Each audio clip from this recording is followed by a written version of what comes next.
আমাদের এই যে খাজা ভাই এসেছে আমাদের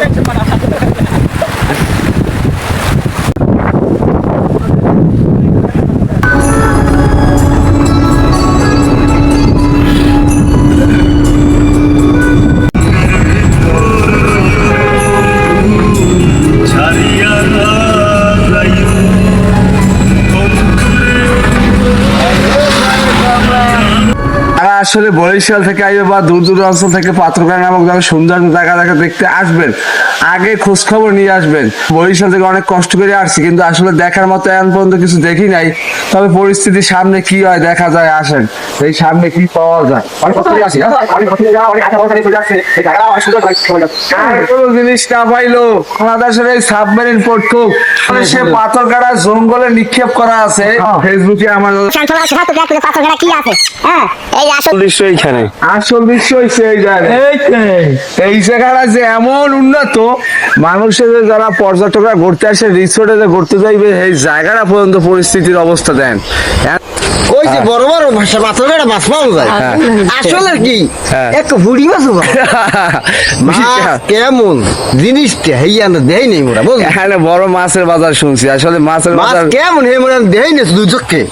ওই যে মাছের দিয়ে ট্রলার দেখা যায়, ওই ট্রলার দেই তবে মাছ দেই না। এই যে মাছের ট্রলার কষ্ট হইতেছে উঠতে। এই সে বনের ভিতর যাওয়া যাইবে, সুন্দরবন বলতেই পারেন। তো আসলে বরিশাল থেকে এত কষ্ট করে আসলাম, বিঠা যায় না একবারে। এই যে ব্রিজ গুলো দেখেন, ব্রিজটা অনেক সুন্দরই আছে, বা এই জায়গার পরিস্থিতি খুবই ভালো। পাথরঘাটা নামক জায়গায় পরিচয়। আসলে আমি এই প্রথম আসছি পাথরঘাটা, শুনছি যে অনেক সুন্দর, এই জায়গা অনেক সুন্দর। আমি তো আসি না, এই প্রথম আসছি পাথরঘাটা। আমরা প্রায় 8 থেকে 10 জন আসছি। সুন্দরবন বলেই পরিচিত ভালো হইতে যে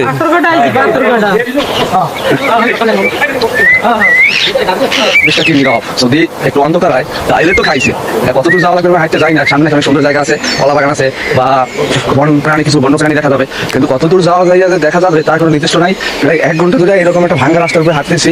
এই যে তারা অনেক ক্লান্ত হয়ে গেছে হাঁটতে হাঁটতে, তারা ক্লান্ত হয়ে গেছে হাঁটতে হাঁটতে, আর হাঁটতে পারতেছে না। আমার হাতে পানির বোতল দিচ্ছে, আমি কতদূর যাই আর একটু পানি খেয়ে হাঁড়ি। প্রায় 1 ঘন্টা এরকম এই রাস্তার উপরে হাঁটতে আসছি ভাঙ্গা উপরে। সামনে নাকি গাছে কলা পাকা, তাজা কলা পাওয়া যাবে, আর বন্য প্রাণী দেখা যাবে, বা নদীর একটা সৌন্দর্য ভিউ আছে। কতদূর পাওয়া যায় না ওমা, এদের ব্রিজ যাওয়ার ভাঙ্গা খাইছে। সাবধানে পারাইয়েন, আবার জানি পরীক্ষা যায়। এত সুন্দর জায়গায় আসলাম রে বাবা, এই প্রথম আসছি, কিন্তু প্রথম আসছি। আমার চাচা, সে অনেক মনে আশা ভরসা নিয়ে আসছিল যে অনেক সুন্দর জায়গাটা হইবে, কিন্তু পরিবেশ যে এতটা ভালো। কল্পনা এমনি সুন্দর আছে, কিন্তু এমনি সুন্দর আছে। আমার চাচা ঘুরতে আইছে, তার মনে আনন্দ আছে, আনন্দ এখনো আছে, কিন্তু আর তোমার নাও থাকতে পারে। চাচা, এই ভিডিওর মধ্যে আপনি কিছু বলেন যে বরিশাল থেকে আসছেন, আপনার ভিতরে অনুভূতি কেমন? হ্যাঁ, আপনার যা এত কষ্ট করে দূর দূরান্ত থেকে আসছেন ঘুরতে, আপনার ভিতরে একটা ইয়ে আছে না? খুব ভালো, আমেজটা ভালো না? ভালো ঘুরতে আসছে, ভালো আসছি যখন সুন্দর লাগতেছে, ভালো লাগে না? হ্যাঁ, ওনার মজাই আলাদা। হাতে এই মামপড়ের পানির বোতল নিয়ে আসছি, আর গরমের ভিতরে রোদে আসতে আসি। কি এই সামনে গাছে পাকা কলা আছে, এই খাবারে চলে সবাই ধরে ধরে আরো মৌসক পান, ঢিল ডুল মারিয়া মৌ খাইলেন, বা বাসা থেকে পারলেন খাইলেন। আবার দেখেন যে বাঘ আছে কিনা, বাঘে আবার খাওয়া দেয় না, এই একটু খেয়াল রাখেন, কারণ যে জঙ্গলের ভিতরে ঢুকতে আছি, বাঘে যদি আবার খাওয়া দেয় তাইলে কিন্তু আর রক্ষা নাই। হাতে সেফটির কোনো ব্যবস্থা নাই, দেখি সবার বাঘে কামড় না দেয়। ক্লান্ত হয়ে গেছেন, পানি আছে, একটু গলা টলা ভিজেইলাম, আর কোনো কায়দা নাই, পোল সব ভাঙ্গি গেছে। ওদিকে আর যাওয়া যাইবে না মনে হয় না? না, ওই যে নাই যে খাবি লাগছিল, খালি গেলে খালি যায় না, ভালো লাগবে, ভালো লাগবে। আরো খ্রিস্টান সবাই তো প্রায় সুন্দরবনের মতো, অনেক অনেক সুন্দর লাগে। বানর আছে, গেলে বানর হরিণ পাওয়া যাবে। মিলের বন্দর আছে,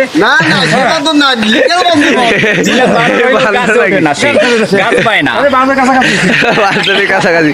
ঠিক,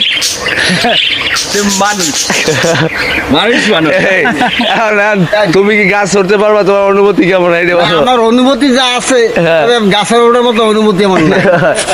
আসলে এক জায়গায় এসে দুইটা ভিউ পাইছো আর ভালো লাগতেছে না সুন্দরবনের ভিউ এবং পাথরঘাটার ভিউ তো সামনে রয়েছি নদীপথে যখন টলা হয়ে যাওয়ার তো অন্ত মজা এখন সুন্দরবনের ভিউ দাও আমি আর ভাই পারতেছি না যে এই গরম পড়ে এই গরমের ভিতরে ঘোরার মজা আমার শেষ। আমার পাথরঘাট আইসা সব মিটে গেছে, আমার আর সামনে যাওয়ার মতন অবস্থা নাই, দেয় নাই। এই রাস্তার পরিস্থিতি দেখছে নাই, এই রাস্তা দিয়ে আর ভিতরে যাবো নাকি হরিণ দেখতে, অনেক কি হরিণ আছে। পুরো অস্থির ভিউ পাথরঘাটা যে আইবেন মজা আছে এমনি খারাপ না এই গাছ থেকে সংগ্রহ করে দিবে তাজা মধু পাবেন আর আমি স্বাস্থ্য ভালো কি মানে তারা হাতে মজা পায় আর আমি পিছনে পড়ে গেছি আমি গরমে আর মন চায় না সামনে যাই দিচ্ছে আর মন চায় না সামনে যাই দেখেছে কতদূর গেলে কি অবস্থা পরিস্থিতি পাওয়া যায় আর সুন্দর কতদূর হ্যাঁ কি নীরব একেবারে সুন্দরবনের মতন এই যে একটা কাইললতা গাছ দেখা যাচ্ছে এত মোটা হয়েছে তার বোঝা যেন সুন্দর কাঠের মতো। আসলে এখানে এসে সুন্দরবনের ভিউটাই পাইলাম আমরা না হ্যাঁ পানি কাছে মাঝে গেছে পানি উঠতে পিছনে যারা আছে আস্তে আস্তে একজন গাইবই গেছে আর সামনের দিকে আয় নাই এই যে শেষ মাথা পেয়েছি এবং সিলে একটা দেখা যায়, এই সিলে দিয়ে আমরা কোন দিক যাব এই দিকটা আমরা এখন পর্যন্ত পাইতেছি না। পাইতেছে না মোবাইলে যে লোকেশন দেখবেন হ্যাঁ তো সিস্টেম নাই নেট বন্ধ হয়ে গেছে এমন এখানে আছি, এখানে আমরা হারানো গিয়ে আমাকে উঠতে পারি কোনো লোক নাই। হ্যাঁ আমরা গভীর জঙ্গলের ভিতরে হেলিকপ্টার ছাড়া এখন হেলিকপ্টার ছাড়া আমাদের এখন উঠে কোনো জায়গা নেই। একটা ফোন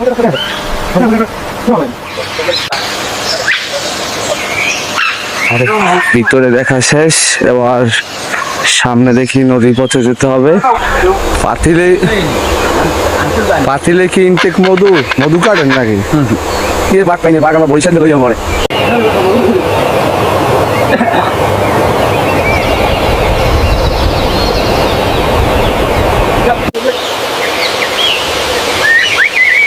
জঙ্গলের ভিতরে দেখা শেষ এবার নদী পথে শুরু করব যাত্রা দেখি কি পাওয়া যায় এই যে বলছিলাম না অরিজিনাল গাছ থেকে কলা পাওয়া যাইবে আমরা এই গাছ থেকে কলা নিয়েছি খাই দেখবো যে টেস্টটা কেমন সবাই খাইতে আছে অরিজিনাল গাছ থেকে ছিঁড়ে নিয়েছি পাটনা কলা ওরা কি তো খুব টেস্ট লাগে ওরা কি তো খুব টেস্ট লাগে হ্যাঁ ছিঁড়ে দেন এই কলাটা যখন ছিল আমার বাতি থেকে দিল সে এখন খাবে গাছ থেকে তো পাটনা কলা লাগিয়েছে নাকি গাছ থেকে গাছের পাকনা কলা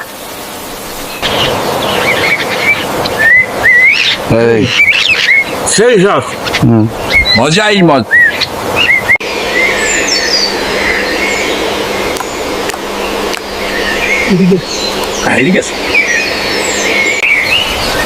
নিচে তো এখন নদীপথে ঘুরতে যাব দেখি নদীপথের পরিস্থিতি কেমন দেখায় সৌন্দর্য কেমন এতক্ষণ তো জঙ্গলের ভিতরে ঘুরছি আসলে এই পাথরঘাটা এই জায়গাটা আসলে এমনি খারাপ না সুন্দর আছে এবার নদীপথে যাত্রা শুরু করলাম আমরা দেখা যায় নদীপথে কি পাওয়া যায় এই আমাদের বড় ভাই সে ড্রাইভার মানুষ অনেক কিছু পাওয়া যায়। আমরা এখন যাবো সুন্দরবন একটু দেখাশোনা করবো আমাদের নদীপথে মুরব্বী আছে সাহেব দুপুরে পড়াইবে আমরা জানি কিন্তু তাও জানি না নদীপথে এবার কি পাওয়া যায় দেখা যায় জঙ্গলতে যাই সবই দেখলেন এবার নদীপথের ব্যবস্থাটা আমরা দেখি ভালো নাকি ওখানে কুমির আছে আর অনেক জায়গায়